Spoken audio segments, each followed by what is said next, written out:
Thailand, Cambodia మధ్య సరిహద్దు ఘర్షణలు తీవ్ర స్థాయికి చేరుకున్నాయి. ప్రధానంగా ఈ సరిహద్దుల్లో ఉన్న 3 హిందూ దేవాలయాల కోసం ఇరు దేశాలు దశాబ్దాలుగా గొడవ పడుతున్నాయి. ముఖ్యంగా ప్రముఖ ఆలయాలు ఉన్న ప్రీహ్ విహార్, టమ్యూన్ థోమ్ ఉన్న పర్వతాలు, అరణ్యాలు కలగలిసిన ప్రాంతాల కోసం ఈ పోరాటం జరుగుతోంది. ఈ ఆలయాల్లో శివలింగం, సంస్కృత లిపిలో శాసనాలు, హిందూ దేవతల చిత్రాలు ఉన్నాయి.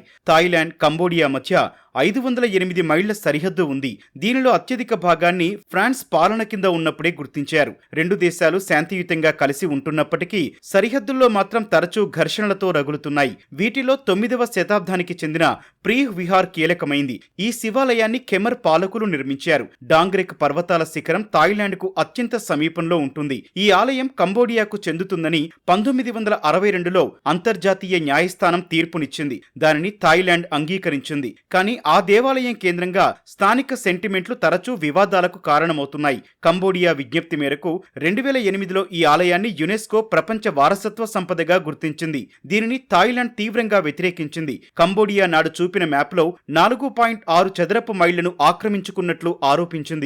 అటు థాయిలాండ్ దేశ పరిధిలోని సురిన్ ప్రావిన్స్ లోని టమ్యూన్ థోమ్ ప్రాంతాలు కూడా ఇరు దేశాల మధ్య వివాదాస్పద ప్రదేశాలుగా ఉన్నాయి. థాయిలాండ్ సురిన్ ప్రావిన్స్ లోని ప్రసాద్ టమోన్ థోమ్ అనే మరో శివాలయం కోసం కూడా రెండు దేశాలు గొడవ పడుతున్నాయి.